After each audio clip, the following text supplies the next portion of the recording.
বর্তমান বৃষ্টির সময়ে কিভাবে গাড়ি চলাচল করে দেখুন। এই যে এই পাহাড় উঠে যেতে হবে গাড়িটি।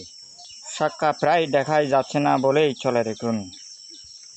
হাফপিলিং থেকে বরখলক বাজারে যাওয়ার রাস্তা বর্তমানে পরিস্থিতি দেখুন। এই যে দেখুন কিভাবে মানুষ চলাফেরা করে, কি দুঃখে আছে বর্তমানে দেখুন। দেখুন গাড়ি চলাচলের সেই চাক্কার রাস্তা দেখুন কি বিপজ্জনক গাড়িটি রয়েছে দেখুন। বরখলক বাজারে যাওয়ার সেই বিশেষ রাস্তা দেখানো হচ্ছে, খুবই আঁকাবাঁকা রাস্তা দেখুন। রাস্তার পাশে দেখুন খুরুং, যা আগে বর্তমান 2 নং ওয়ার্ডের মেম্বার অনিল বরণ চাকমা যা আগে করেছিলেন প্রজেক্ট সিস্টেমে কাজ দেখুন, সেই কাজ দেখুন।